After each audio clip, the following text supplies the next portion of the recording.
Right, good afternoon, everyone. This is going to be our last class. So just a couple of quick announcements. The final exam is going to be on May 10th. It's going to be from 8 to 10 o'clock.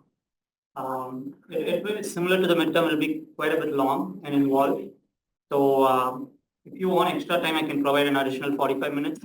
The classroom is available, but the official time is between 8 to 10. But come prepared if you want to stay for an additional 45 minutes. I can give you extra time. There will be 4 questions. And everything from the first lecture till the end is included. Of course, not the histories and the stories and stuff like that, but everything else. So the first question would be on power electronics and magnetics combined. The second would be on DC motor operation as well as on control. And the third would be on space vectors and winding distribution and permanent magnet synchronous motor steady state operation. And the last one would be on induction motor. So even if you're not going to be submitting homework, Can you just repeat that one more time? Sorry, I didn't catch Oh, no that. worries. So let me just write it down. We'll have one on magnetics and power electronics. And then the second one would be on DC operation and control. And the third would be on space vectors, AC distribution, winding, and PMAC, steady state. And then the last one would be on induction motor steady state. So those are the 4 questions that are going to be there. So the next 30 minutes of this video is re-recorded after class because when I went to the other half of the board, I forgot to turn the camera back to the side. So we're just facing the other side while the lecture was going on this half of the board. So I'm just going to re-record it and I will go back to the audio and then interlace the questions that student asked as and when applicable. So there might be a little bit of breaking in the video and the audio. It might not be coherent every now and then. So I apologize for that. But after 30 minutes, it should be proper and go back to what was recorded in the class. So while the video got interrupted, I was addressing the exam format. So it is going to be similar to, the questions are going to be similar to what it was in the sample exam that I provided. But there's going to be a little bit of difference where in the sample exam, it's more problem oriented.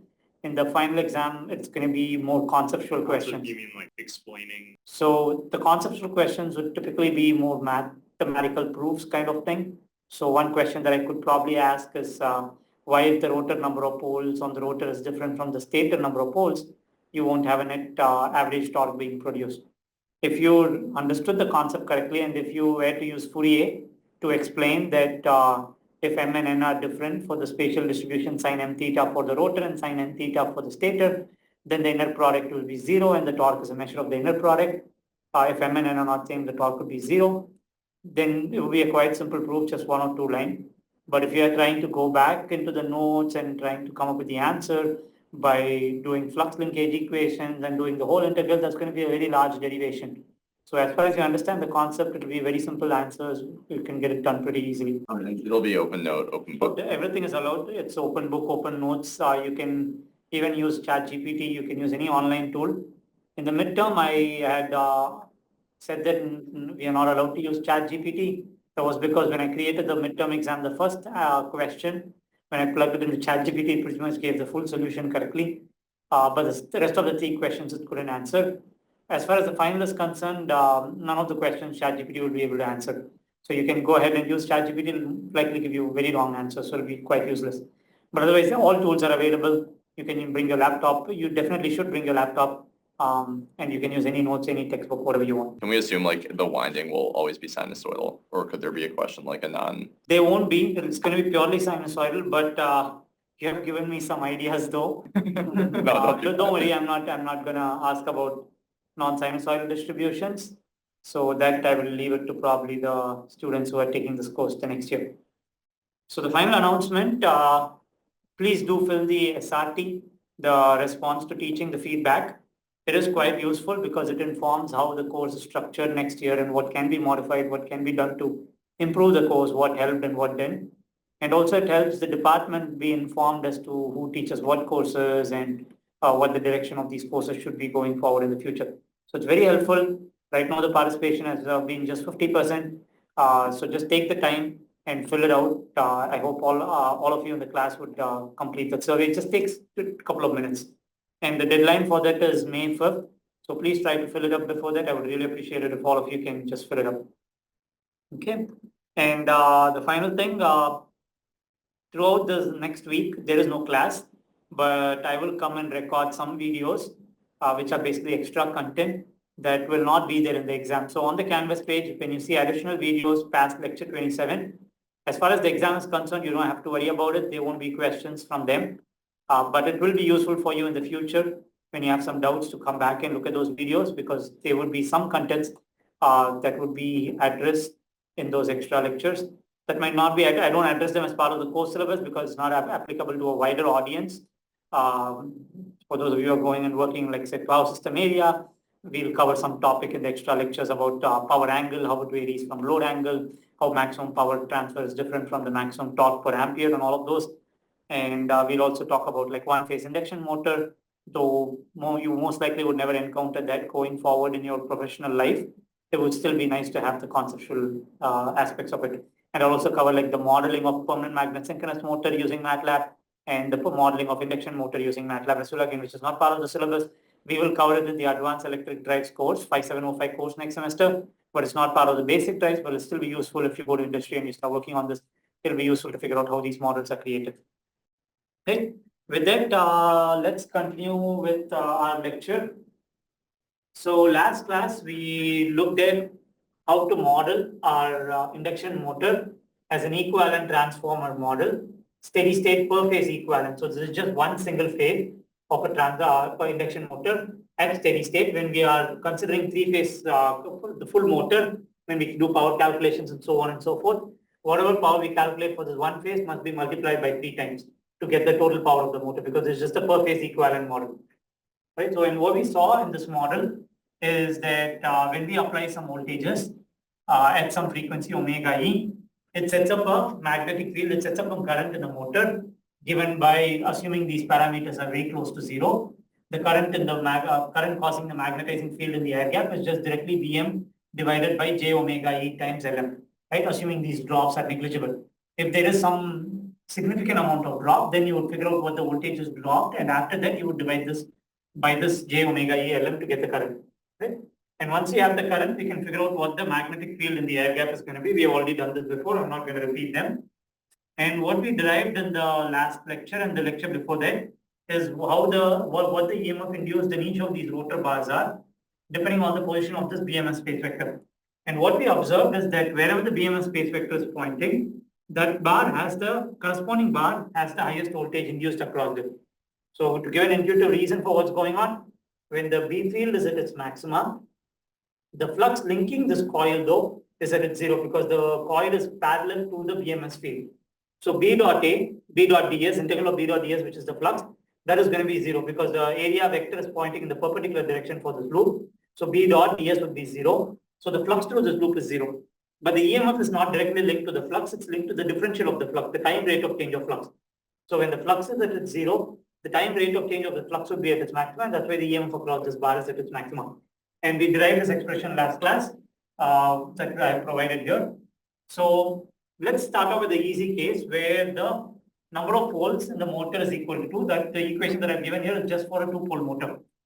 And so far, we're only looking at the case where the rotor is at standstill. The rotor hasn't started rotating yet, right? So once the rotor starts rotating, all of these equations are going to change, as we'll see in a minute. But for now, whatever model I've drawn here, this is only for the case where the rotor isn't rotating. So you're basically holding on to this rotor by some mechanism so that it doesn't start rotating. And this is the EMF that we get. So let's address the first question. So how do I modify this equation for any number of p poles? Right? Or for a simple case, let's start off with the 4-pole case. So here I've derived for p pole, 2-pole. We want to figure out what it would be a general p-pole case. Right? So let's logically think through this. What will happen to the frequency? So would it still be omega E when we go to a p-pole case, or would it start to vary? Times P over 2. P by 2 times omega E.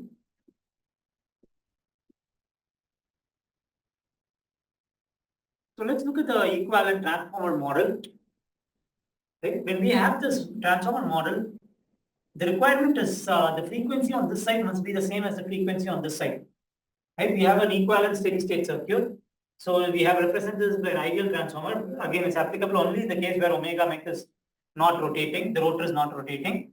So whatever frequency on the left is must be the same frequency on the right for steady state condition.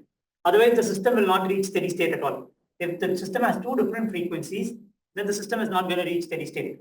So from this logic, it's quite clear that the rotor frequency of the EMF should be same as omega E. So this term would not change.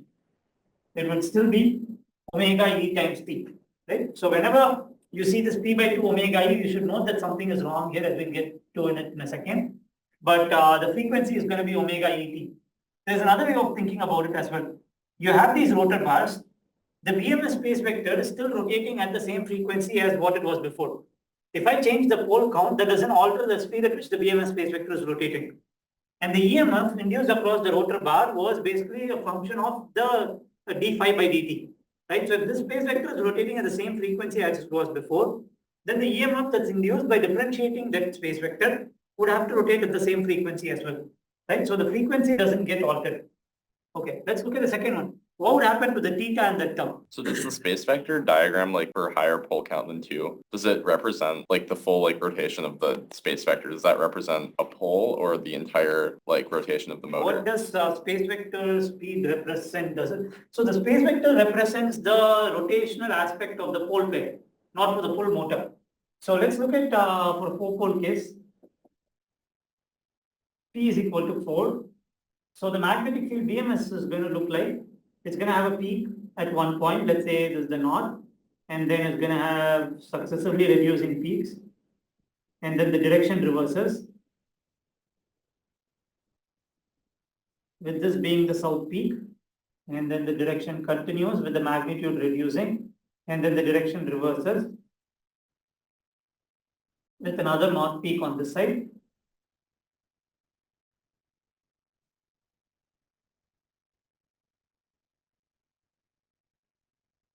And then the same thing, direction reverses. So we have north, south, north, and south. So this is what the BMS in the air gap would look like for any particular theta, right? So if you were to define the space vector as picking one of the peaks, and for that peak to complete one full rotation and come back to its starting point, then the speed at which the space vector rotates would be equal to 2 by p times omega E, right? Because when the electrical system completes one full cycle, when the stator currents complete one full cycle, this north pole during the first half cycle would have gone from here to here. During the second part of the cycle, it would have gone from here to here. It would require one more cycle to complete the full rotation. Right? It would require one more cycle to complete the full rotation and come back to its starting point. So if you were to define the space vector as being one of the picking one of the poles and the same pole coming back and reaching the starting origin, then the speed at which the space vector rotates will be 2 by p times omega E. But that definition is a bit problematic. So there is an alternate way we can define the same thing. We can say that if you start along the x-axis and it's a north pole, how long does it take for another north pole to come to the origin? If that were the definition, during the first half cycle, this north would have gone here and this north would have come here. Right? During the first cycle, this north would have transitioned here. During the second cycle, this north which went here and came here, this north which went here would have come here. So as far as our coils are concerned, electrical system is concerned, it has seen a one full cycle change of the poles. If you were to define that as the space vector rotation, if that was what space vector is being representing, then the speed at which the space vector rotates would be omega E. The choice is completely up to you whether you want to choose this or this, but this is the optimal choice for reasons that will be clear in just a second. Because what happens is when you have the current space vector, IA space vector, so that is IA, e power j0, IB, e power j2 pi by 3, plus IC, e power j4 pi by 3. Right? So if you plug in this IA, IB, IC, this space vector will only rotate at one speed, which is omega e. And you've already seen that because this comes out to 3 by 2 times Im, assuming this is Im cos omega t minus 2 pi by 3, omega t minus 4 pi by 3. Then the space vector came out to be 3 by 2 times Im times j omega t. Right, so this j omega et. So the speed at which the space vector rotates is omega e. Now, if you choose for the magnetic field space vector to be this speed, then you cannot represent all the IMS and the BMS on the same space vector diagram. It would have to be two separate space vector diagrams. If you want to use a single space vector diagram to represent both of them, then both has to be rotating at the same speed at steady state. Right? Whenever you draw a space vector diagram, it is basically, what did we say about space vector? If you take a space vector diagram and take a screenshot of it at one particular time, it is equivalent to the phasor diagram. And that is only true if all the space vectors are rotating at same speed at steady state. Or in transition, in transient, it could be at different speeds. But at steady state, they should all be at same speed. So the optimal choice would be to pick the space vector definition for BMS as basically in one complete cycle of a pole from north to south, back to north, right? So it's in definition based on pole pair, not the number of poles. Okay, so coming back to a question, what would be the, when we have a p-pole case, would this theta term be altered? P over 2. P by 2 times theta, perfect. So the answer Leo gave is absolutely right, because when we have a 4-pole case, right, look at this case. In the 2-pole case, north was here, south was here. So we had 100 volts here, negative 100 volts here. In a 4-pole case, we have north here, south here. So this would be 100 volts, this would be negative 100 volts. So we have 100 volts here, negative 100 volts here from the example that we used last week. Right? And the voltage in between would have been, this would have been plus 50 volts, this would have been negative 50 volts, 0 would have been somewhere right in the middle, smack in the middle. So going just from 0 to 90 degree, you go from positive cycle to negative voltage. Or just going from 0 to 45 degree, you go from peak to 0. So if I were to substitute P equal to 4 here, you would end up with 2 theta, right? At time t equal to 0, it would have been cos of 2 times theta.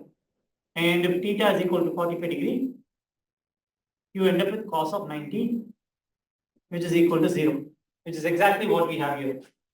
At theta equal to 45 degree, our EMF that we got at time t equal to 0, because at time t equal to 0, BMS space vector is along like this, for the currents are left chosen on that side. Right? So at that time, the EMF here is 0, which is exactly what a formula gives. So that gets scaled by P by 2 times theta. Okay, what about the magnitude? What about the magnitude component? Would this term get scaled by anything?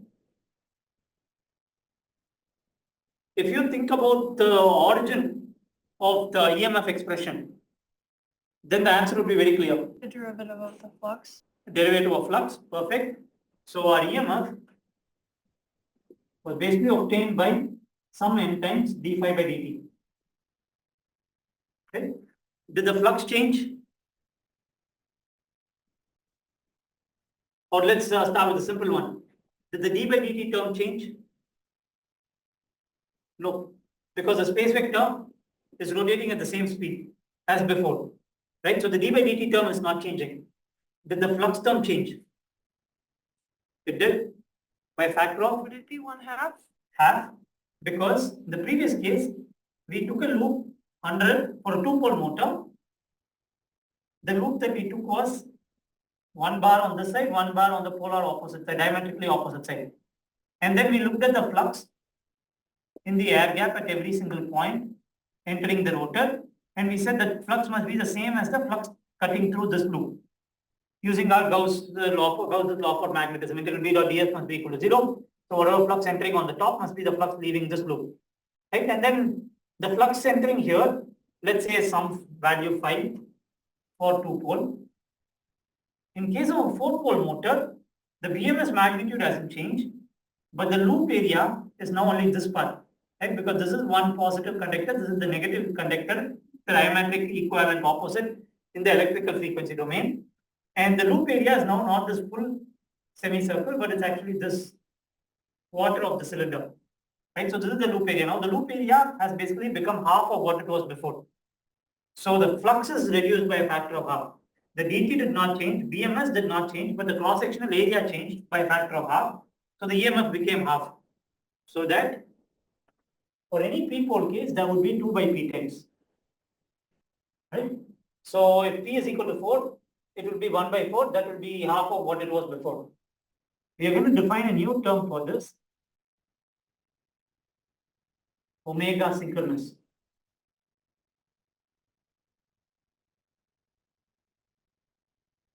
So this is the speed at which a synchronous motor would have rotated at steady state. All right, the rotor speed of the synchronous motor at steady state would have been the speed, only at steady state, not during transient. Transient it can change. In case of an induction motor, as we'll see in a minute, even at steady state, this omega mechanical system, rotor speed omega mech cannot match omega sync. If it becomes omega sync, as we will see in a minute, the torque will become 0. And any other frequency, any other speed, it will produce some amount of torque. Okay. So in the homework, in the exam, whatever be it, if at all you ever see an expression p by 2 times omega e, you have done something extremely wrong, because the equations would typically be omega e, or you would have a scale factor of omega e.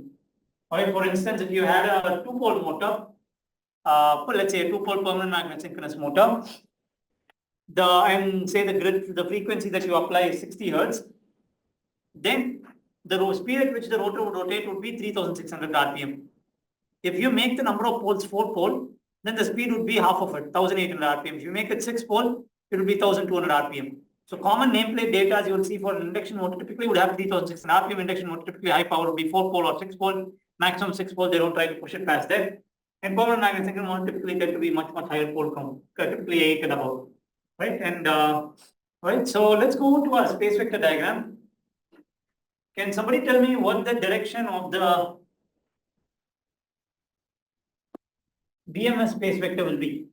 If the IMS space vector is along this direction, along x-axis, why is it along x-axis? What is the relationship between the BMS space vector and the IMS space vector? Same direction. So our BMS space vector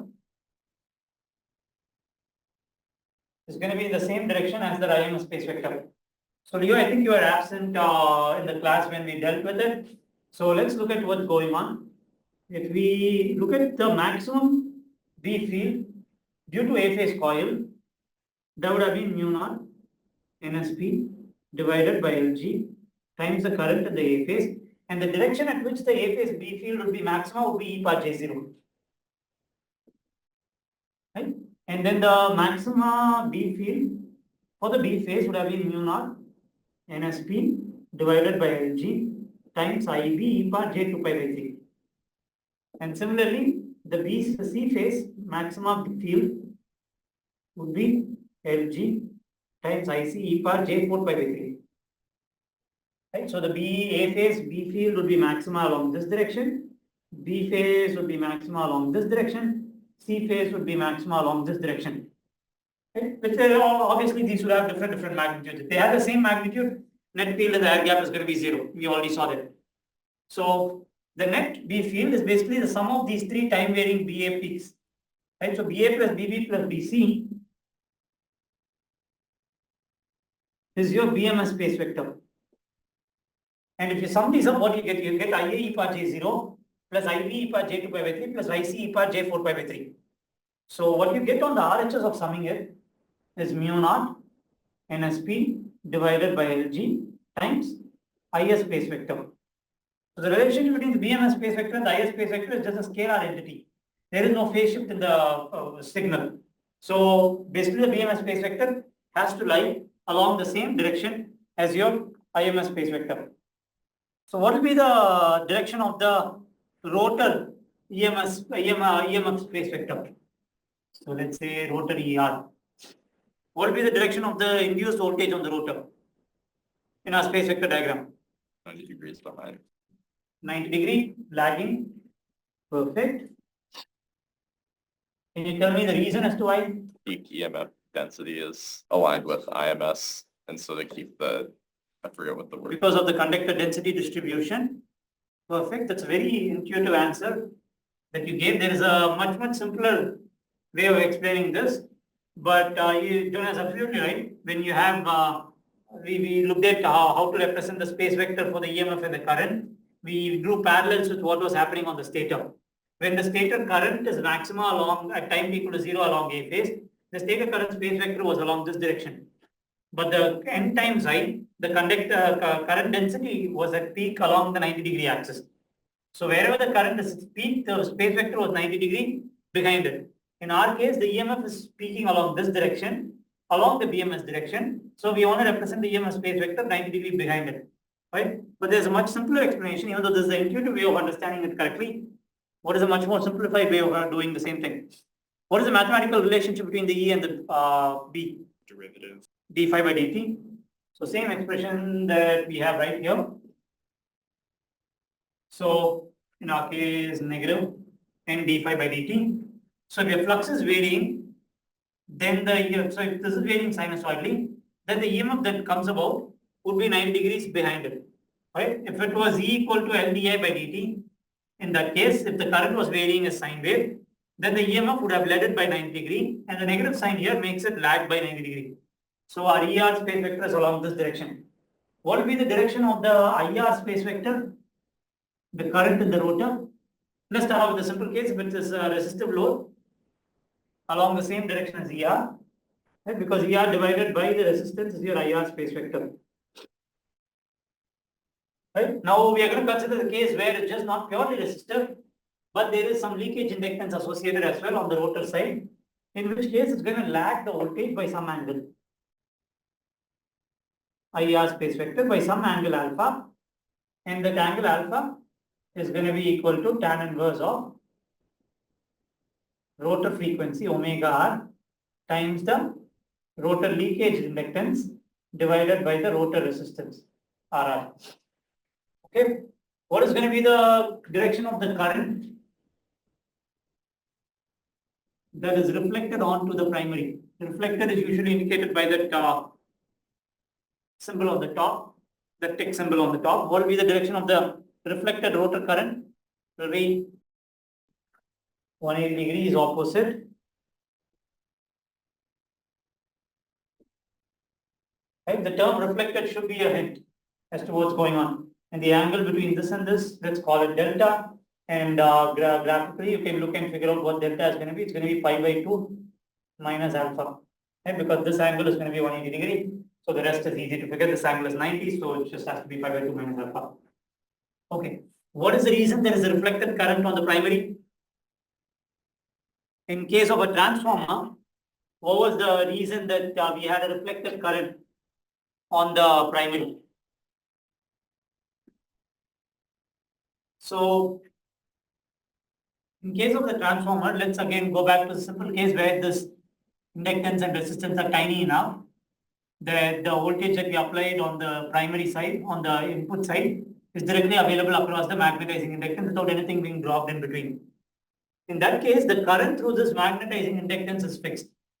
Right? The current is just going to be IMS is equal to Vm divided by omega E times Lm, the magnitude of it. Right? So the magnitude of this current is fixed. That means the magnitude of the magnetic field in the air gap, BMS, is also fixed. That means the flux in the core and the air gap is already fixed. Now, if there is a current on the secondary, it is going to try to establish its own flux, which will then try to change the flux in the core of the primary, which would then require us to have to change the current in the primary, which would then mean we are trying to change the grid voltage, which is of course not possible. So what the grid power supply would do is inject an equivalent current such as to cancel the flux that the secondary side tries to inject into the core. So it will put an equivalent reflected current so that the flux of this can be cancelled by the flux of this. So that is the reason we have this IR prime. So the net sum of these two, this plus your IMS vector sum, that is going to be your total current on the stator. So IMS plus IR prime is going to be your total current IS on the stator. So what is the direction of the reflected voltage on the primary? So we saw the direction of the reflected current. What will be the direction of the reflected voltage onto the primary? Upside down on the left side. Upside down on the left side along x-axis. Right? And the magnitude of this is going to be exactly the same as your EMF space vector, because the reflected voltage of this ER prime is exactly the same as your EMF space vector. Yep, Kenish. Why is ER prime 180 degrees away from IR reflected? 180, not 180 degrees. Oh, so it basically comes from a power balance equation. Right? In this case, the power flowing into the rotor is going to be ER times IR times cos of alpha. Now, if this ER was on the other side, now this angle again is the same alpha. So the power going in the secondary side of the rotor into this resistive load is the same as the power coming in from the primary side into the transformer. So that this power is coming from this source. The transformer is not generating any power. And if you do the math on the side, it will be ER prime times IR prime times cos of alpha. Must be the same power that is coming on this side. If you had put this vector on the other side, it would mean that the power is not going into the transformer, but power is coming out of the transformer on both sides, which would not be possible. Right? So given the direction of this current being this side and the other current being on the other side, because it's a reflected current, because of a dot convention, current going in and we are assuming it to be as positive, current coming out is going to be negative. So these two have to be diametrically opposite. And because this is here, the voltage will have to lead by an angle of alpha because it's an RL load. And since this is here, the other one has to be on this side so that the power balance can be abided by. But the magnitude of this, of course, is not the same as the magnitude of this. That is going to depend upon the transformation ratio, which we haven't still gotten to yet, between the stator to the rotor. If this IR is larger than IR prime, then ER prime would have to be larger than ER, so that the product of this times cos alpha and the product of this times cos alpha end up being the same. Okay. Is that alpha term for the turns ratio, is that constant or is that a frequency varying thing?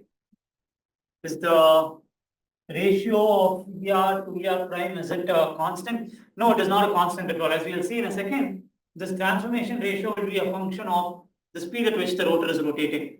So that is where the term comes for a transformer, that it's a rotational transformer, because the transformation ratio changes as the rotor speed starts to change. One more thing, in case of our, if you look at the textbook, there is one more vector that is introduced called BR. This causes quite a bit of confusion for even people who have worked on motors for quite a bit of long time. It still confuses them what the BR term is. And many times people mistakenly think that BR is the magnetic field due to the rotor current, which it is not. As you have already seen, there is no magnetic field due to the rotor current except for the leakage part, which I'll get to in a second. But otherwise, if you assume ideal case, whatever B field is the secondary tries to create, instantaneously the primary will cancel, again ignoring the leakage part here. It will instantaneously be cancelled by a current drawn from the primary. The confusion comes because of the way the term BR comes about. In case of a permanent magnet synchronous motor, there were two separate magnetic fields. One created by the current in the primary conductors, which created the BMS magnetic field. The other being the physical magnet, which created its own independent BR magnetic field. Right? And these two magnetic field interaction created force and all and so on and so forth. In case of an induction motor, the BR term is actually the magnetic field experienced by the rotor. Mag field as seen by the rotor. It is not mag field due to rotor currents. This is very different from BR term when we looked at permanent magnet synchronous motor, where BR was actually the magnetic field due to the rotor magnets themselves. So where does this term come from? It is trying to account for the fact that there is going to be some amount of B field from the rotor due to the leakage component, which is not compensated by the primary side. So when we had a transformer model, And we had a transformer model, and we had a primary winding and a secondary winding. The primary winding is going to establish some flux phi, and if the secondary winding tries to establish some other flux, say phi s or something, the primary would be inject an equal additional current to cancel out this flux. But it can only cancel out if this flux goes back and links to the primary coil. But we saw that there is going to be some amount of flux that leaks through the air gap and not link all the way to the secondary coil. The secondary coil has no way of knowing what this flux is. So there is no way the secondary coil can compensate for this flux. So due to this flux, there is going to be a magnetic field associated with the rotor currents. Due to purely the leakage component alone, due to this term. What will be the direction of that magnetic field due to the leakage component? Anytime we talk about the direction of a magnetic field, it has to be along the direction of the current that caused that magnetic field. The current that causes the magnetic field in this leakage is the IR current. This is the current that's causing it. So the BR magnetic field is going to be along the direction as the current as well. So it is going to be in addition to this BMS magnetic field, there is going to be another magnetic field on the rotor, the rotor experiences, which is its own magnetic field that is not compensated by the primary. And that is the BLR term. So this term, BLR space vector. Again, this has to be parallel with your IR space vector, which is the one that's causing this BLR magnetic field in the first place.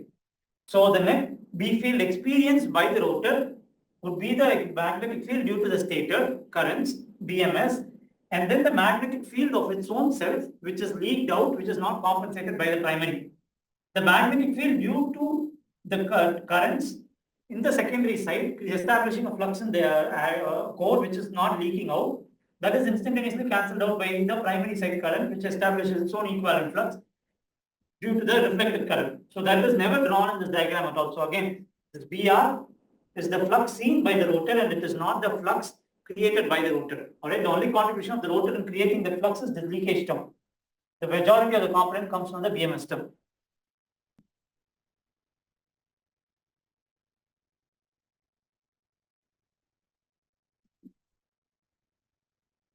So our electrical frequency, let's consider the case for a simple 2-pole and 50 Hertz signal. So our electrical frequency was 2 pi times 50 Hertz. Our synchronous frequency is going to be equal to 2 by p times omega e. In this case, we are considering a pole of, let's say, 2, then that is same as omega e when p equal to 2. If p is greater than 2, if it's 4, then it will be half the electrical speed, right? So what is going to be the EMF when, let's say, omega mech is equal to omega synchronous? What is going to happen to the EMF in this case?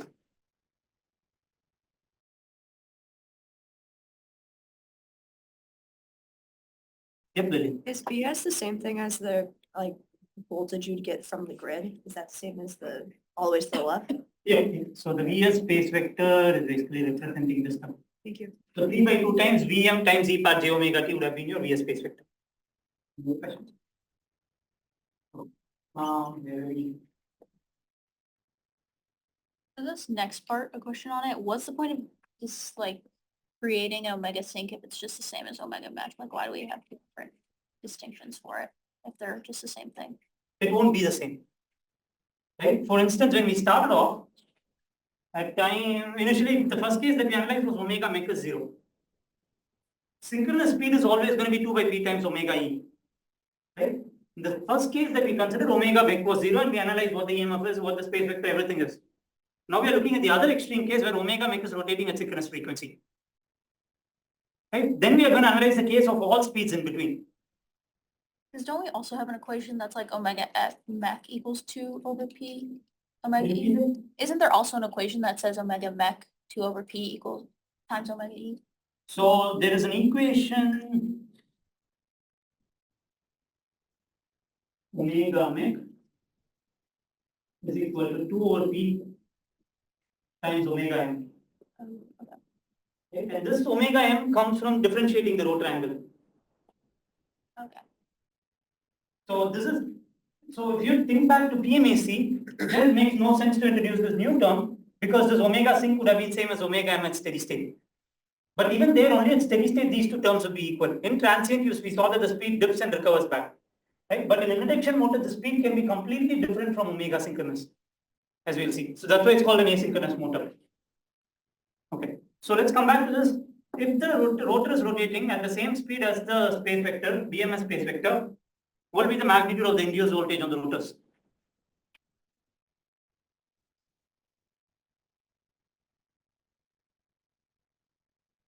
So let's start off with a simpler example. Let's say we have a coil and we have north pole, south pole, and I move this north pole and south pole back and forth at, let's say, 1 hertz. So every second I'm just moving it back and forth, back and forth. The voltage that's created across this coil, pretty straightforward, is going to be maybe sinusoidal, maybe not, but some alternating waveform that changes every 1 second. Right? So far clear? Now, if I were to swap this out and rather move this at 2 hertz,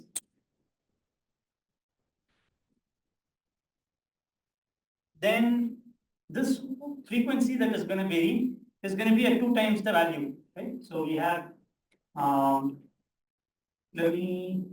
there's going to be one full cycle of sine wave here, one full cycle of sine wave here. Let's say in the previous case, this voltage that generated was 10 volts. When I move it at 2 hertz, what will be the magnitude of the voltage that's generated? Okay. What was it? Is it 5? Is it 5? Or is it 10? Is the flux changing? Is the magnitude of the flux different from the two cases? It's the same magnet. So the flux is going to be the same. The magnet field times the cross-sectional area didn't change. What changed? d5 by t. The dt term changed, right? So the denominator is moving faster. So if it's 2 hertz, then the dt component would have become smaller. It would have been 0.5. Previously, that was 1 in case of 1 hertz. So you're moving at double the free speed. Your voltage is going to be double the magnitude.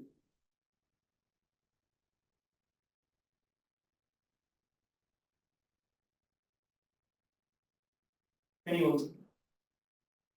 Now, let's look at a case where the bar is moving at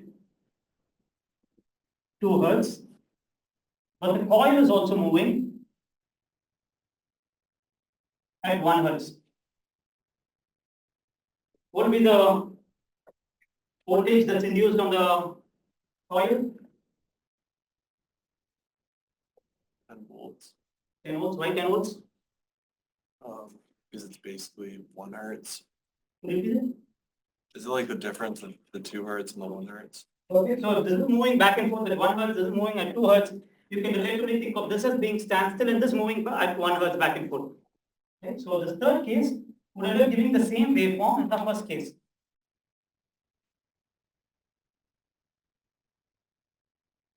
At the same frequency. Oh, sorry, the red one should be double frequency.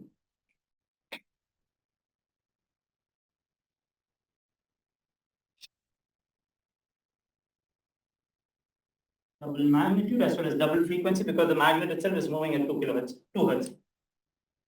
Okay, so in this case, we are back to 1 hertz. 1 second, and then back to our 10 volts. If both this is moving at 2 kilohertz and this is also moving at 2 kilohertz, what's going to be the voltage? 0. If these both are moving at the same speed, then relatively one of it is not moving with respect to the other, the voltage d phi by dt will become 0. There is phi, but there is no dt component to it. So coming back to our question, if my rotor is rotating at, yep, Thomas. The question you just asked, that's if they're in phase, right? In phase, yeah. Okay. Yeah. So I should have made that clear. So if this is moving right at the time t equal to 0, this should also move at right at the same time. Afterwards, of course, it will fall out of sync and stuff, but the angle should be aligned perfectly. Right. So coming back to our question, if the rotor is rotating at synchronous speed, same speed as our space vector, what will be the voltage induced across the rotor?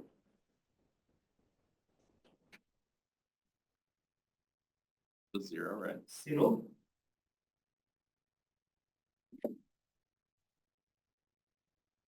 So omega equal to omega sync. E bar on the rotor is 0. Because we go back to this case here, a diagram. Just fixate your eye on this single bar and the complementary pair, right? This one single loop. As this BMS is rotating, if this bar is also rotating along with it, the flux seen by the loop never changes. It's a constant flux. There is flux, but it's not changing. The flux is not changing. d phi by dt is 0. Then the EMF induced across the bar is 0. If the EMF across the bar is 0, the current in the bar is 0. If the current in the bar is 0, we intuitively know the torque should be 0. We haven't derived the torque equation just yet, but it's going to be the product of BMS space vector times the rotor current space vector in some sense. And that is what is going to produce a torque in the motor. So if there is no current in this rotor bar, there is going to be no torque at all. So an induction motor can never reach synchronous speed. If it reaches synchronous speed, in a theoretical case, you can consider to reach synchronous speed if there is no friction loss in your motor and there is no load torque. But the minute you introduce frictional loss or load torque, the speed has to be lower than synchronous speed. Any other speed, any speed lower than the synchronous speed will produce torque. If it reaches synchronous speed, it's not going to produce torque. Right? So let's look at the case of other combinations. As the speed starts to, let's say, become half, if omega mech is 1/2 times omega sync, what will be the voltage on the rotor bar?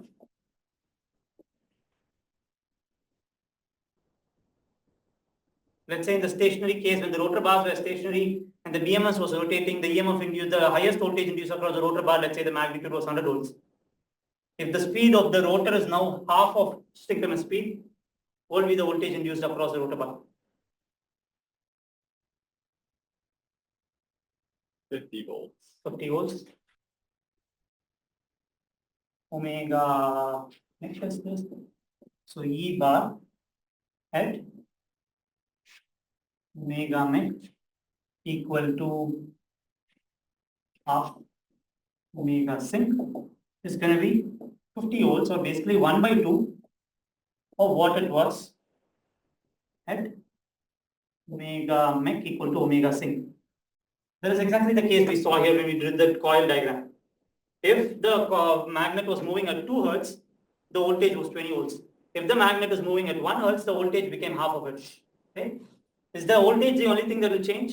What about the frequency of the rotor voltages? Yep. Lily? I thought that you said when omega mech equals omega sync, E bar is 0. Omega mech equal to, yep, it will be 0. So then why does it say 1/2 E bar after? And omega mech is 0. Fine. Oh, okay, Yeah. thank you. That was a good catch. What will be the frequency of the, yeah, this was wrong on my part, omega mech when it was 0. What will be the frequency of the voltages induced on the rotor? Let's say the stator voltage frequency is 50 hertz. When the rotor was stationary, what was the frequency of the voltage induced on the rotor? What was the frequency? 50 hertz, right? Because it's behaving exactly like a transformer at that point. If it is now rotating at half the speed, what will be the frequency of the rotor bars? Same case as before. So when we had a magnet that was moving back and forth at 1 hertz, the voltage induced also was 1 hertz. If the magnet is moving back and forth at 2 hertz, then the voltage induced was twice in magnitude as well as twice in frequency. Okay. Same thing is going to happen here. So the voltage induced on the rotor bar is going to be at a frequency of the difference between the synchronous frequency and the mechanical speed at which you're rotating. So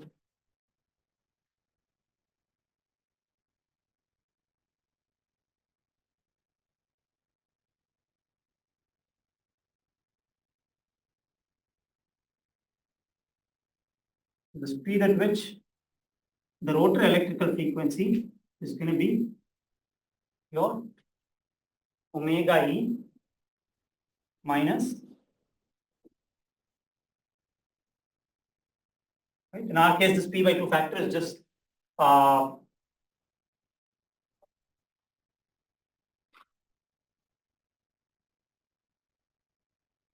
In our case, this p by 2 factor is just going to be equal to 1 because we are considering a 2 pole case. But for any general pole case, this p by 2 omega m could be our omega m definition that we have there. So if the stator space vectors are rotating at 50 hertz, then the rotor space vectors relative to the rotor is going to rotate at 25 hertz if the mechanical speed is contributing to the other 25 hertz. If this is rotating at 50 hertz, then your rotor is going to rotate at 25 hertz, right? So for any frequency in between, so let's start off with the first case where omega mech was 0, perfectly matched. The rotor frequency was same as your stator frequency, which was 50 hertz. When omega mech reaches 50 hertz, 50 minus 50, the rotor frequency would have been 0. This is the case where the magnet and the coil are moving at the same speed back and forth, back and forth. There is going to be no voltage induced across it, and the frequency of the voltage would also have been 0 if there was a magnitude to it. But for any other speed, if the magnet is moving at 1 hertz instead of 2 hertz, then or if the magnet is moving at 2 hertz and the coil is moving at 1 hertz, the frequency induced would be the difference between the two frequencies. Right? So the difference between the electrical frequency and difference between the mechanical frequency is going to give you the frequency at which your rotor is rotating. Right? Anybody has any questions? For this case, what speed is the rotor current space vector rotating? The stator current space vector is rotating at 50 hertz. What speed is the rotor current space vector going to be rotating at? How many of you want to say 25 hertz? How many of you want to say something else? Thomas, what is it? Is it 50? Why 50? Is the fluxes the same? Flux is the same. That's a very good answer. Any other answer? Those of you who said 25, why is it 25? Is omega r the frequency of ER? Yeah. Then, okay, I was thinking it should just be the same frequency as ER. Right. But with respect to what frame? Oh, I guess. So it is rotating at 25 hertz. That's a correct answer. If you said the frame of reference was the rotor. If you are looking at it from the rotor's viewpoint, which is rotating at 25 hertz, on top of it, there is an electrical component which is moving at 25 hertz. So the space vector with respect to the rotor's viewpoint is moving at 25 hertz. But from the stationary reference frame, the space vector is moving at 25 plus 20 because the rotor itself is rotating, on top of which the rotor space vectors are rotating, and the rotor is rotating at 25 hertz. The space vector of the rotor voltage is rotating at 25 hertz. The net sum at which the speed at which the space vector of the rotors are rotating at is going to be 50 hertz. Right? There's a very nice answer that Thomas gave as well. Intuitively speaking, if the rotor, when you draw the space vector diagram, if any of the space vector was rotating at a different speed than the other space vector, average the torque would be 0. Average the flux coupling would be 0. We've already seen that all the space vectors need to rotate at the same speed if there is to be a torque component produced. Right? That was the reason the one-phase induction motor, when you wrote down the equation, the motor wasn't still starting because the BMS space vector, the rotor magnetic field space vector was staying at one place, while the stator magnetic field space vector was just rotating around it. Right? So it's not going to get to start. In the case of a three-phase permanent magnet induction motor, it won't self-start. In case of a one-phase permanent magnet motor, we had a space vector rotating in one direction, space vector rotating in another direction, both pulling it equally, neither of it going to continue to rotate. Right? So the same thing would happen if the space vectors are not rotating at the same speed with respect to a common reference frame, then you're in trouble. Something has gone terribly wrong at steady state. Right? Everybody clear so far? So we're going to introduce a new term, slip. So the difference between the electrical rotation and the omega r divided by omega e is going to be called slip.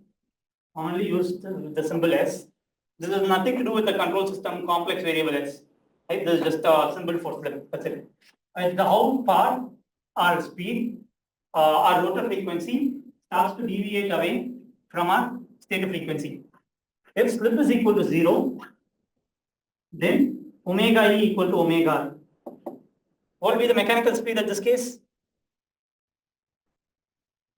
If I tell you slip is 0, what is the mechanical speed? Thomas is saying 0. Any other answers?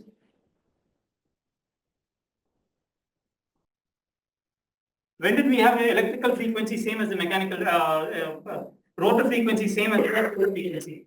It was an initial case when the rotor was standstill. And that was the case we got omega E equal to omega R. So in this case, omega mech is equal to 0. If the slip is equal to 1, then we have omega R is 0, which is the case where omega mech is equal to the synchronous frequency. And we already know that if the rotor rotates at the same speed as the synchronous speed, then there is going to be no voltage induced across the rotor, there is going to be no frequency to the component either, and that's going to end up being 0. Very clear? So let's look at the torque equation. I don't want to spend too much time deriving it. I posted details on the notes, but I've already written down the derivation here, so we don't waste time on it. But so this is the equation that we derived for permanent magnet synchronous motor. So far we are just assuming somehow the rotor has started to rotate. Right? We have never given a reason as to why the rotor is rotating in the first place. So that's what we're going to be doing. Once we can establish an equation for a consistent torque to be produced, then we can say that yeah, the rotor will rotate, and then depending on which speed it settles down to, we can calculate all of the values that we need to calculate.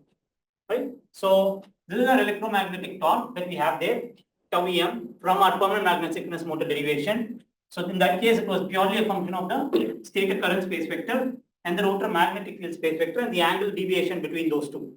Right? In case of an induction motor, we can go through the same process of deriving it all over again, or we can make our life simple by recognizing that the roles are just swapped around. Instead of the rotor creating a magnetic field, which in case of permanent magnets, our induction motor is not going to be existing.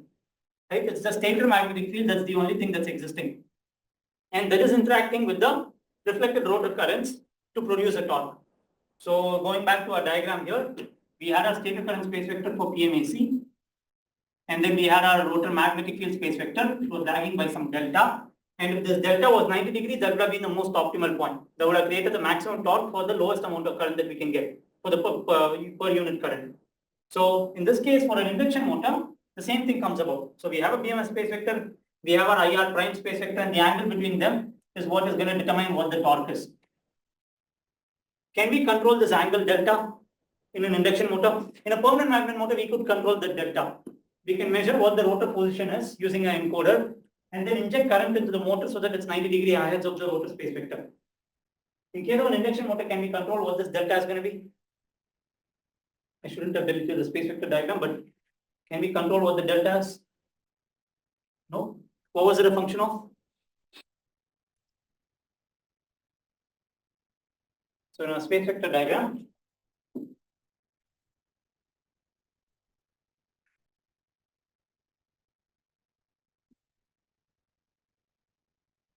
we had BMS space vector, same direction as IMS space vector.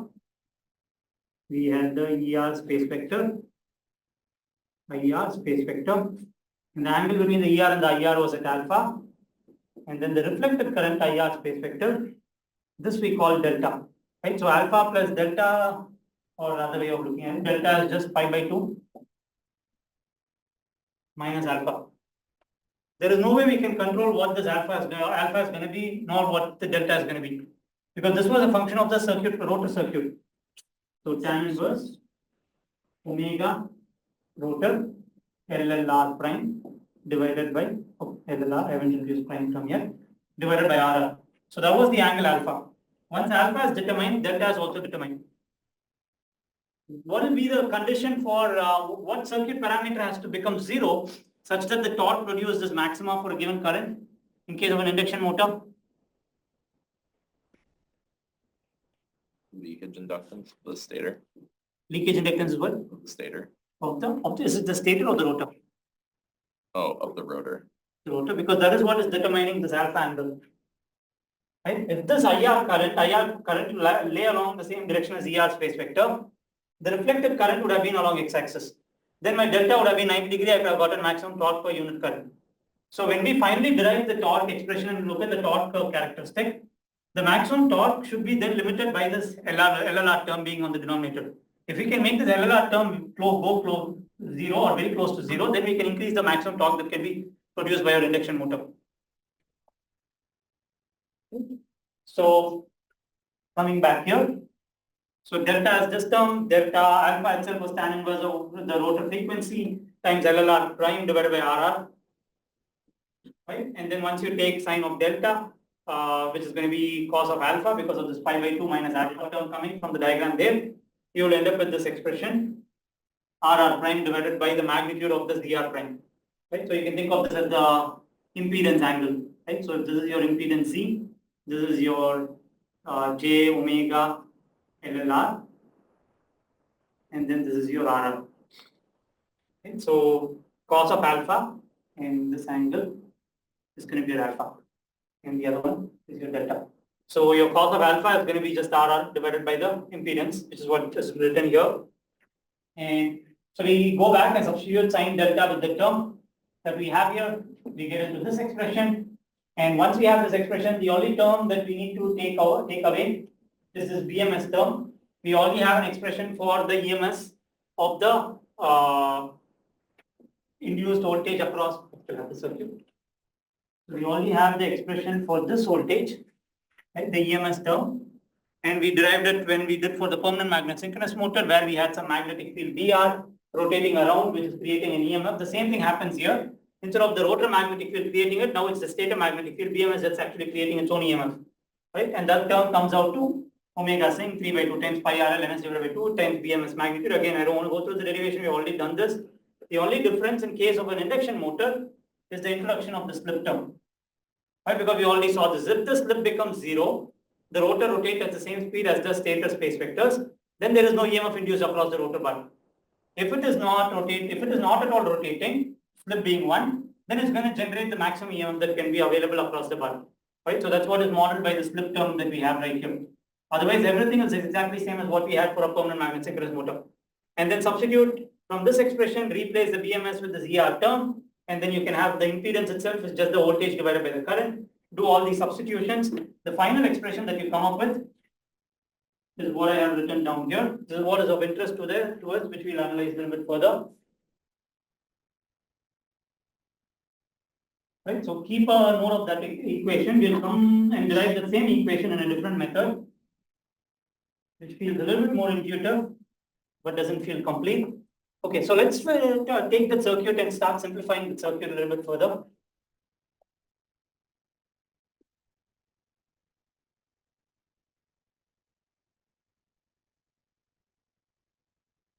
So this was the circuit when the rotor wasn't rotating.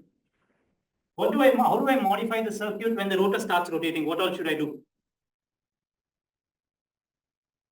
What should I start introducing there? Let's start with the simple one. What happens to the frequency on the rotor? Will it still remain omega E? No, what will it become? What was it? Minus omega max. Minus omega mech. So we had derived this was equal to our rotor frequency omega r, which in turn was slip times your omega electrical. Right? If slip is 1, the rotor is not rotating, the frequency would be the stator frequency. If the rotor starts to rotate at synchronous frequency, slip becomes 0, rotor frequency becomes 0 as well. Right? Is that the only term that changes? The frequency of the voltage, the rotor changed. What else changed on the rotor side? The magnitude of the rotor EMF. That factor also changed. So whatever we have here, some scaling factor 1 is to alpha. This now becomes 1 is to alpha times your slip value S. So previously the voltage was 100. If the slip becomes 1, then the voltage will be 100, which is basically the rotor not rotating. If the rotor rotates at synchronous speed, then the voltage should become 0, which is modeled by the slip term S. Right? For all other values in between, just a second again, all other values in between, the voltage magnitude is going to be proportional to whatever the slip value is multiplied by the EMS coming from the primary side. Yep. Is the omega r the same thing? You had it equal to s, the slip term times omega e. Is it the same thing as the second panel on this right over there? The omega e minus. Yeah, the omega r is exactly the same. So it's the same as. So omega r I had defined as omega e minus p by 2 times omega m. Both are one and the same. Okay, thank you. If you substitute the derivative equation we had for omega mech, in terms of, so this itself was, we had defined omega sync minus omega meg divided by omega sync. This should be the same as slip. It would be the same as omega E minus omega R divided by omega E. This would also be slip. So numerous way, however you define it, will be the same answer. Thank you.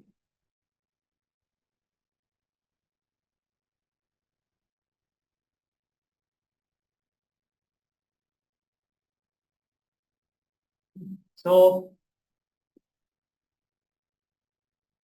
wait. Yeah, so the frequency changes as well as the magnitude changes. There's a little bit of trouble in this structure that we have here. This rotor resistance, we have linked it to the resistance of the bar, but we still haven't formed any correlation between what the equivalent resistance seen by the primary side is compared to what the actual rotor resistance of the each single rotor bars is, right? So let's try and simplify this a little bit further. Let's start off with a simple case of a transformer analogy again.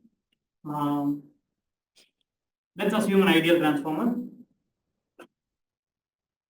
Let's say the turns ratio is 1:10. This is a 10 volt sine wave, magnitude 10 volts. There's a secondary side voltage straightforward. It's going to be a 100 volt sine wave. Let's say this resistance is 10 ohms. And the current here is now going to be straightforward 10 ampere, again varying as a sine wave. And the current reflected on the primary would have to be equal to 100 amperes. Right, so that the product of this and this would be 1000, product of this and this will also be 1000. So power balance happens. Now let's say I remove this voltage source. I put a multimeter here. What will I'll try to measure the resistance. What reading would the multimeter give? Squared. R squared, right? Any other answer? Good guess. Is it 0.1? Was it 0.1. 0.1? Any other answer? So Jonah, your thinking is right. But the problem is when you put a multimeter, the way the multimeter works is it applies a DC voltage and measures the DC current. So the multimeter will give you zero voltage because an ideal transformer, there is no resistance on the primary side, will give you zero. But let's say you have a LCR meter which applies an AC voltage and figures out what the AC current is and then divides it to figure out what the impedance is. Then we have 10 volts here divided by 100 ampere that are given you 0.1 ohms. How did the 10 ohm become 0.1 ohm? That's basically N1 divided by N2 square times 10 ohms, which would be 1 divided by 10, that would have been 100, 110 divided by 100, that would give you 0.1 ohms. Okay? So any impedance that you have on the secondary side, we can look at it as an equivalent impedance on the primary side by just using this transformation ratio. Doesn't matter what the impedance, it could be inductive, resistive, capacitive, whatever be it, you can reflect it onto the primary side and look at it as an equivalent impedance. In fact, when you do the parameter estimation for an induction motor, this is exactly how you will find out what the rotor resistance is. You will apply some voltage, you will figure out what the current is, and then you will divide the voltage by the current and get the resistance. Okay? And this resistance can be correlated to the actual rotor bar resistance using some complex algorithm, but it really doesn't matter to us because all we care about is what the effective impedance that's seen on the primary side. Right? Now, whatever circuit we have here, that alpha term is a troubling term for us. Right? That is what is introducing this N1 by N2 term, and we do not know what that alpha term is. But the reality is we actually don't know, we don't need to know the alpha term at all to continue our analysis, because if we reflect only the reflected impedances and not worry about the actual rotor resistances and rotor inductances, it really doesn't matter. And this is what anyway we can measure. This is not something we can measure. We don't open out the motor and figure out those values. So what we are going to do the equivalent circuit as is RS. This part remains the same, LLS, LM, omega E. Close this out. I'm going to take out the alpha term and instead start using the LR prime,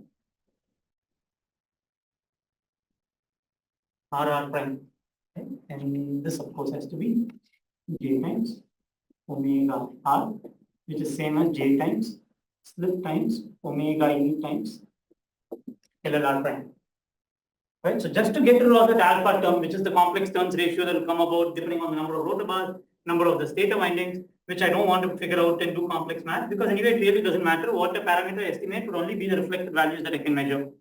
Alright, so just using the reflected values, in this case, if you're looking at this example, RR would be 10 ohms. In the equivalent network, RR prime would be 0.1 ohms. That is the whole resistance that would have been measured from the primary side. When the rotor is locked and it's not rotating, whatever resistance you have measured, that is the reflected resistance that we just saw here. Right? Everybody clear so far? Okay. Now we are going to do even further simplification. We still have this troublesome term here, 1:s turns ratio. This is basically not operating as a transformer because the turns ratio is changing. Right? As the rotor speed changes, the slip changes. As the slip changes, the turns ratio keeps changing. We still cannot make it into an equivalent, nice, steady state circuit. So the way people usually draw this is a rotational transformer, basically indicating that the turns ratio is varying as a secondary side starts to rotate. Now I want to strip out that term from the equation. So let me write down what this looks like. So the voltage here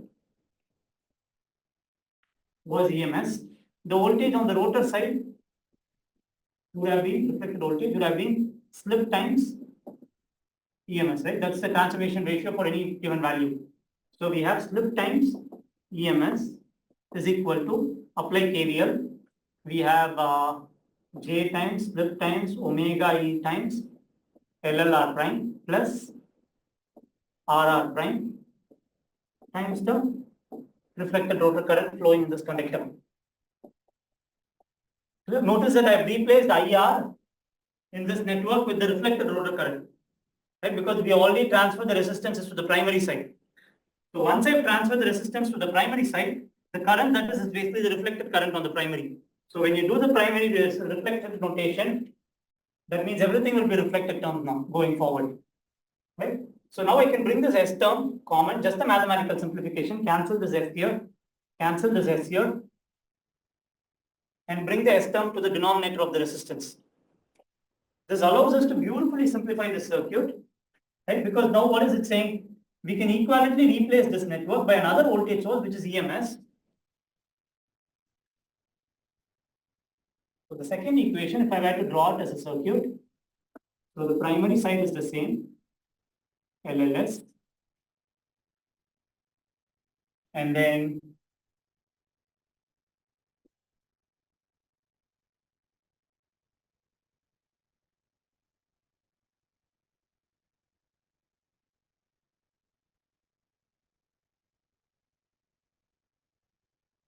J omega E LM voltage across this was EMS. This now has become J times omega E times LLR prime, right? Because the S term got cancelled. So now the frequency of the equivalent circuit, this purely simplification on the mathematical aspect of this is now what happens in the induction motor in reality. So the equivalent frequency on the rotor has now changed from omega R to omega E. And the resistance though now captures the varying quantity, RR prime divided by S. And the voltage here is EMS. What is the transformation ratio of this transformer now? Of the simplified network, what is the transformation ratio? 1:1. And we are able to eliminate that 1:S transformation ratio because that was making the transformer secondary to be a rotational element. We have eliminated the rotational element.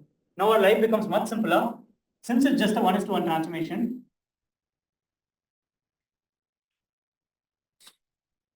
That's it. We have EMS voltage going into the rotor secondary side, creating some rotor reflected current, IR prime, all of which you can calculate going forward. Right? So that's the beautiful simplification that we get out of it. And all the detail gets crammed into this one single term RR prime divided by S. Let's look at the power equation now. From this network, if you calculate the power lost in the rotor, it's going to be IR magnitude square, right? Same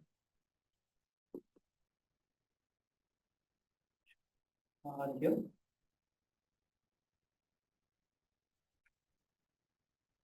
So the rotor current magnitude square times the rotor resistance. So this is a per phase equivalent circuit, right? This doesn't capture all the three-phase powers. This only captures the power of one particular phase of the circuit. To get a three-phase power, scale this value by a factor of 3. Right? Because this is a per phase equivalent circuit.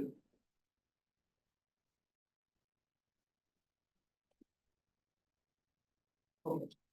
In this case, again, is there any other term missing? If this is the rotor current magnitude, is the equation complete? When you measure the power, is it the magnitude or the RMS? RMS, right? When you have a resistance and you have varying currents.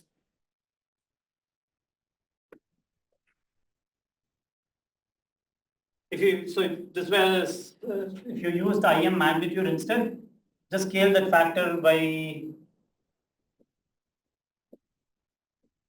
root 2 and you'd have a 1/2 factor outside, right? That's all the only differences. So this is the power lost on the rotor side that we have here. But let's look at what the power is lost on this equivalent circuit that we have here. Power on the equivalent circuit going into the rotor. Same formula again, 3 times IR RMS square times RR prime divided by slip. Right, there is a disparity between the power actually in this network versus the power that's lost in the first network on the left. Can you explain where the disparity is? What is the origin of the disparity?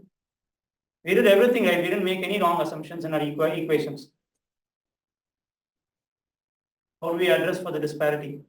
Anna, you got a question? Just what's the subscript on that second power equation? The one at the Like- bottom. Like, what is that bottom power equation? I just can't read the subscript on P. Oh, equivalent circuit power going into the rotor. This find for this circuit, whatever the power is going into. So previously the real power was just due to this RR term. Rest all it's all reactive power. Again, here the real power is this term. But there is a difference between this and this term. How do we account for the power? Is it just dissipated in RS? In RS? Like the resistance, like I guess what is P loss representing? Is that just the total power used by the source? P loss is the power lost on the rotor. Rotor resistance loss. Right? We are basically doing IRMS square times RR prime, which is the rotor resistance. That would be the power lost in the resistance of the rotor. But if we calculate use our second equivalent circuit, it says something completely different. In fact, it gives a very large value because slip is very close to 0, then this power is extremely large. So where is the disparity? Going from the first network to the second network, what aspect did we eliminate? The rotational motion of the rotor. Right? So the disparity is basically the power going into your mechanical system.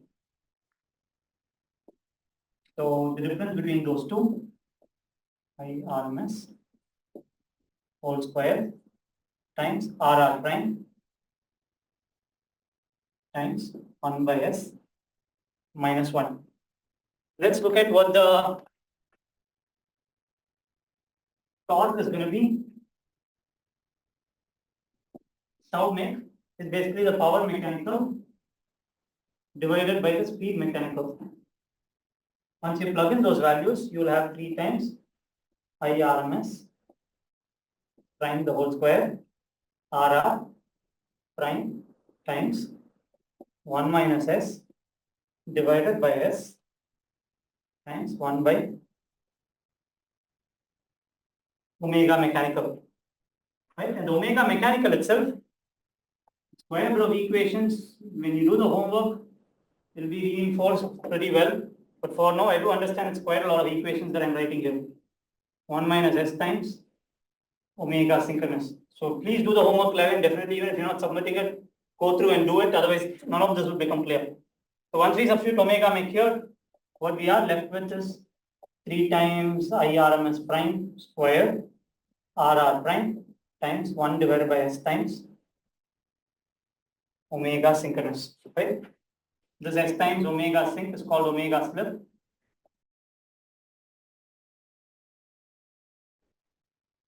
Right, so this is what the torque comes out to. But this explanation is not satisfactory, right? We had one circuit on the left, one circuit on the right.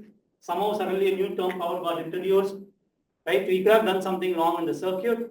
That's why the derivation on the right is quite helpful. We have the same expression here as the expression that we have there. And we know for a fact this derivation is correct because we have done this derivation in detailed manner for the torque. And that's what we are exploiting to figure out what the torque is going to be at the end of the day. And this matches perfectly with whatever we have on this side.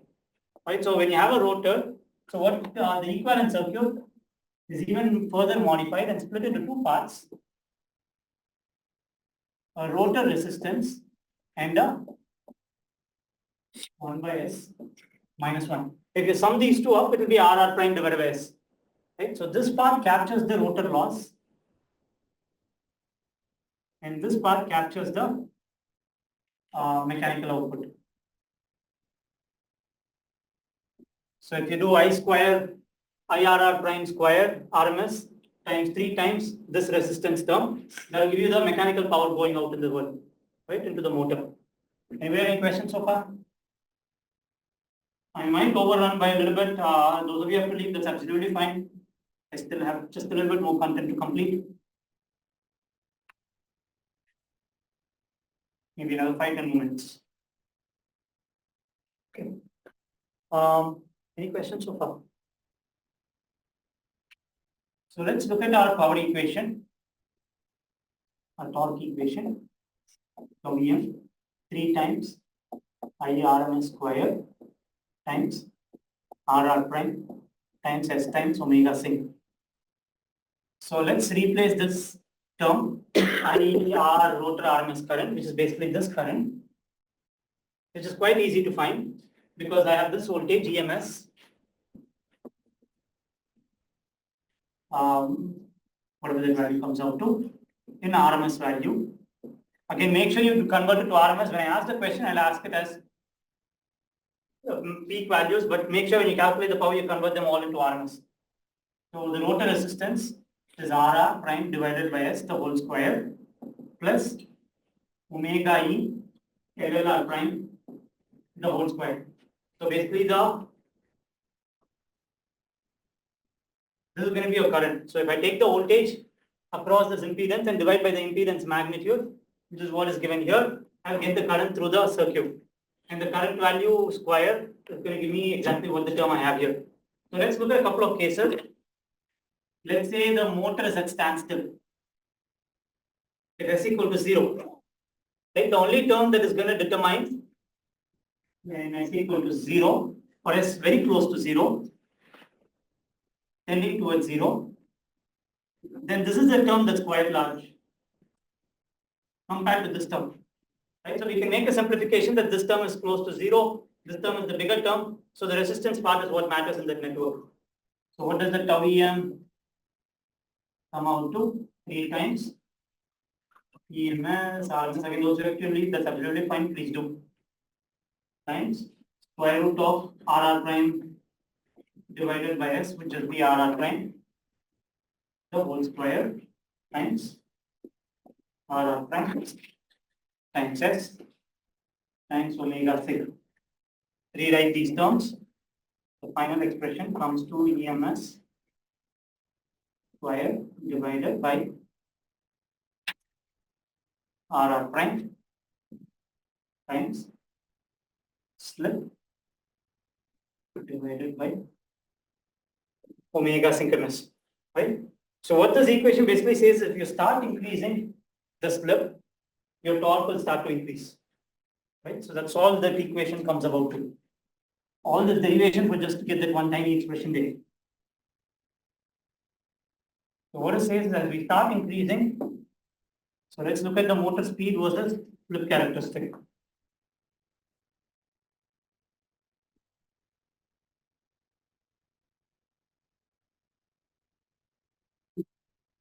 Slip equal to 0 here, slip equal to 1 here. This means the mechanical speed here is 0. Mechanical speed here is equal to omega synchronous. And the vertical axis is your electromagnetic torque. At this point, what will be the torque? 0. As I keep increasing the slip, the torque linearly increases. Okay, so as we go to higher and higher slips, as the rotor starts to slow back and back, we end up with more and more torque. In an intuitive sense, we already know this because as the rotor starts to fall back, the magnitude of the EMF induced on the rotor is going to increase, which in turn means the current magnitude is going to increase, which in turn means the torque magnitude is going to increase, right? But the simplification that we did holds only as long as S is very close to zero. Once S term becomes large, this term starts to go towards zero, while this term would be the more prominent term. Right? So as S tends towards 1, the first term is going to go very close to 0, while the second term is what comes into picture.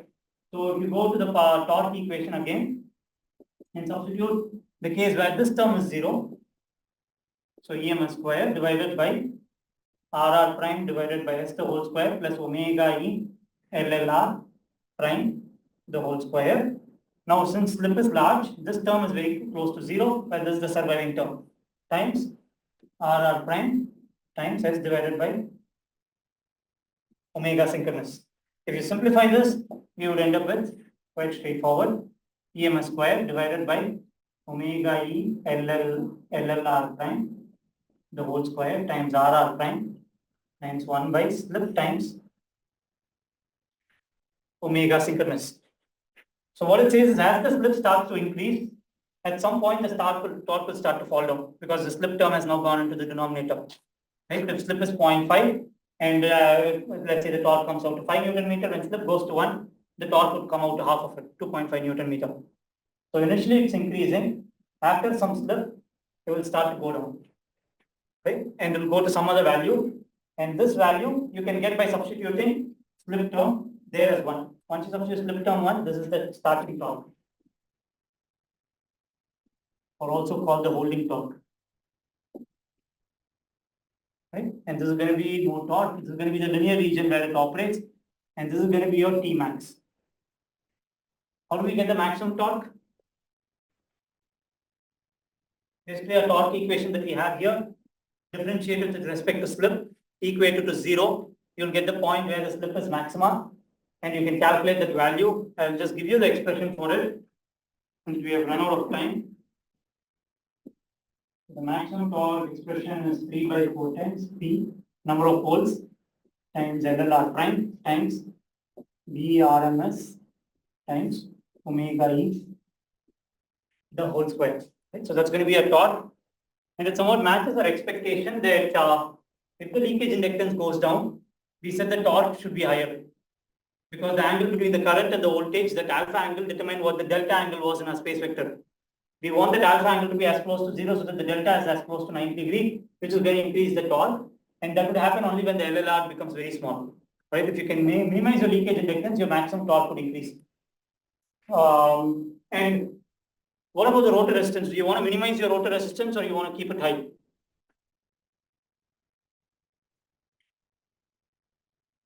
For the choice of rotor resistance, would you want to keep the value of rotor resistance large or would you want to minimize it? Would you get more losses if the rotor resistance is higher? You'll get more losses. So what would be the best option to make it very close to 0? Does it affect like how much torque you can produce in any way? Okay. So in particular, the starting torque. Okay. The starting torque is directly related to what the rotor resistance is. If you have a very large rotor resistance, your starting torque can be quite large. But then of course it will be less efficient. So it's quite a problem. You can't satisfy both needs. In a traction application, particularly like trains and stuff, you start off with a very large load to begin with. So you need a very large starting torque. To do that, if you put very large resistance, then you would end up with the problem of having too much losses when it's running at steady state at these values. Right? So you can either have a large starting torque or you can have lower losses, not both. There are designs where there will be double rotor cages, which can initially start with a large starting torque and at higher speed will jump, effectively use the other part of the cage, which will make it much more lower resistance. Right. With that, I'll be doing a quick demo. Those of you who want to stay and watch, welcome to stay. Those of you have to leave, that's perfectly fine. If the starting torque is lower than the load torque, will the motor just not start? It won't start. That's what I'm going to demonstrate. If you have to leave, please do, because all of this will be posted on the Canvas page. So please.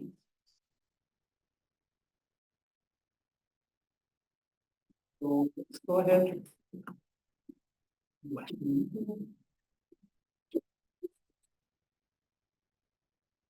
So here's the induction motor model. So the first thing to notice is that if you have a permanent magnet synchronous motor, we had to start from zero frequency. We couldn't directly apply the grid loop frequency directly, right? Because the fields will start rotating at high speed and the rotor magnet won't be able to catch up. But in case of an induction motor, that's not the case.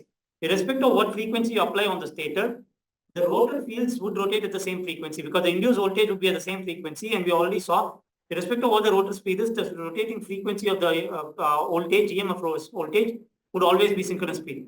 Right? So we never have to worry about starting it from a low frequency. So that's one of the biggest advantages with induction motor. You can take it directly connect to the grid and the motor will start spinning as if nothing happened. So that's what I'm doing here. I'm directly connecting it to the voltage. I'm applying rated frequency, rated voltage, and just gonna hit run and you will see the motor starts to spin. And then what I'm going to do is I'm going to start applying load torque with the other coupled DC motor on the other side, and we'll see that the speed starts to come down. If the, let's say, I don't know what frequency I'm using here, 30 Hertz. So 30 Hertz for a 4-pole motor would be about 95 radians per second. I think 94, 95 radians per second. What will be the mechanical speed that I get as soon as I start running this? There is no load torque. What should be the rotor speed? If the synchronous speed is 95 radians per second, let's say 94 radians per second. What will be the mechanical speed of the induction motor when I hit the run button? Would it be same as synchronous speed? Yes. I feel like very slightly slower because of the losses, Which loss? like the stator resistance and the rotor resistance. Is that the loss that's dictating the slip? In our torque versus slip characteristic, torque was purely a function of the slip. Right? If there is no frictional losses in the motor, then there is no need for torque at all. If load torque is 0 and B omega is 0, J d omega by dt is 0 at steady state, TEM is going to be 0. And the TEM will be 0 when slip is equal to 0, which means the rotor is rotating at synchronous speed. But there is going to be frictional losses in real world. Just to account for the d omega part, TEM has to be some finite value for which the slip will be some finite value close to 0. Alright, so the speed here should come and settle very close to 94, 95-ish, but just a tiny bit lower, just to.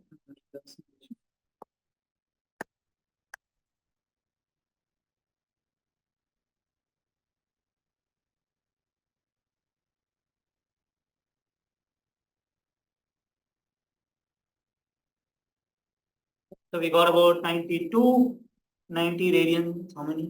91, 92 radians per second, slightly lower than what the synchronous speed is going to be. So now if I start increasing the torque, what will be the relationship between the torque and the slip? Would it be linear or would it be this part? Which portion am I in the curve? Between linear. Linear, because I'm very close to the zero slip. As the torque starts to increase, I will have to linearly track the speed. Speed will start to linearly go down when the torque linearly goes up. So as I keep on increasing, you can see the speed starts to come down. Right? And at some point, if my load torque exceeds the maximum torque that's available, tau max, then this motor will come to a complete stop. So if I exceed the load torque at some point, right, the speed motor has come to a stop. Now, if I were to reduce the torque, what will happen?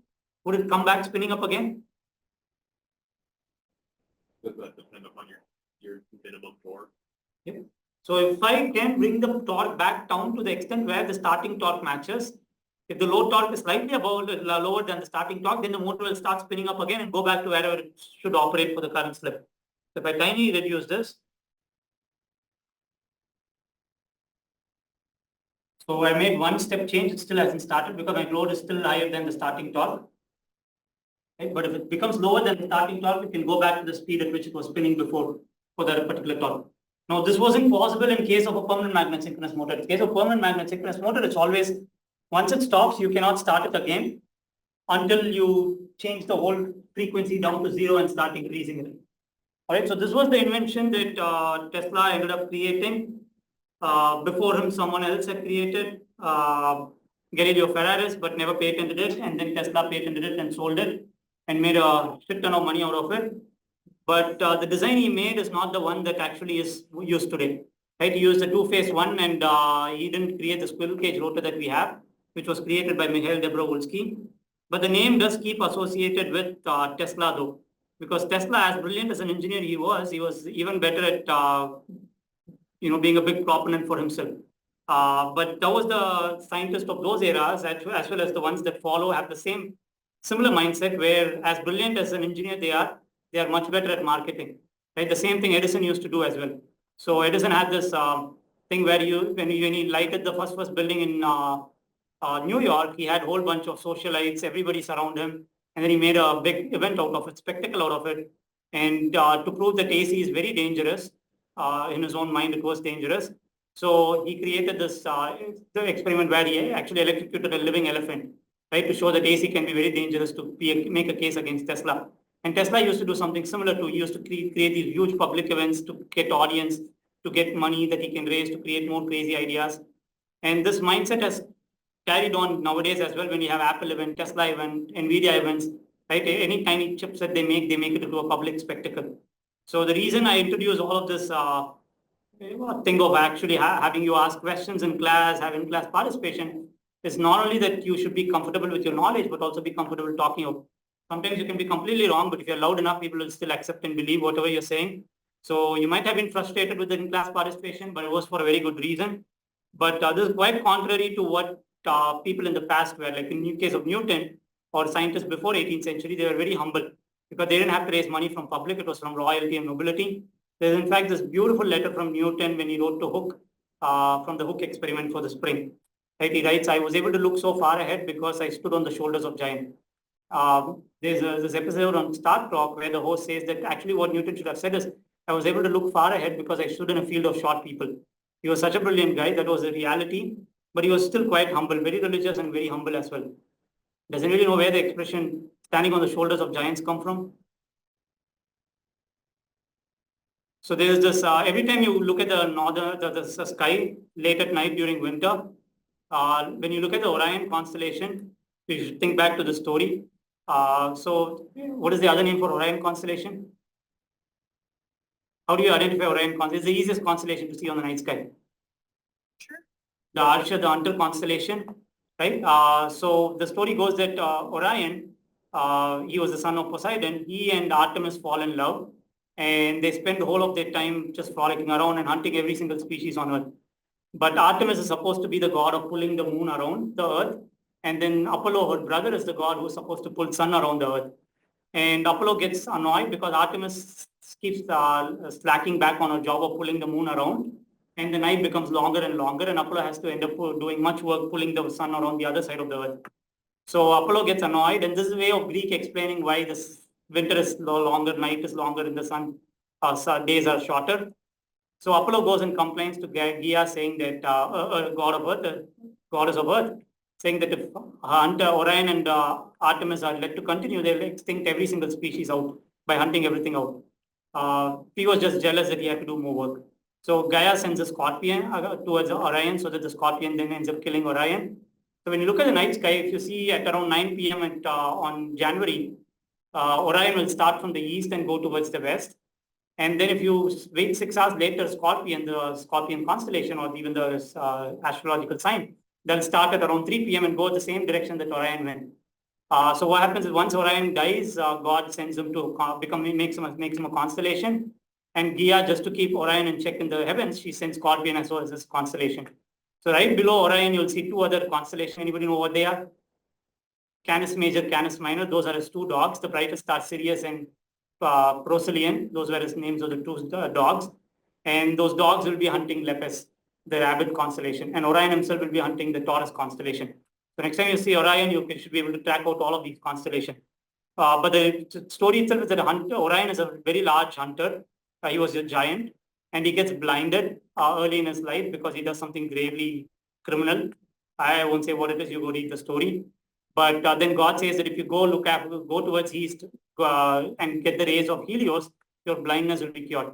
So he has a servant mounted on his shoulder, and they both end up marching towards east. So that's where the expression comes from, that sitting on looking from the shoulders of giant. So with that, we are done. I think it's a very good way to end with an induction motor. Tesla, one of the greatest invention. He used all of this money to create other crazy ideas and ended up penniless. talking to a pigeon in his balcony thinking that was his wife. So this is the future that holds for any of us who embark on this pathway. With that in mind, if you're ready for going further down into this madness, I'll be teaching the 5707 course next semester. So you're welcome to join that course. With that, we are done. Thank you. And thanks a lot for taking this course. It was really interesting discussing with each and every one of you. If at any point in the future you have any questions outside of the course, you need any help, do not hesitate to come. Right, my door is always open.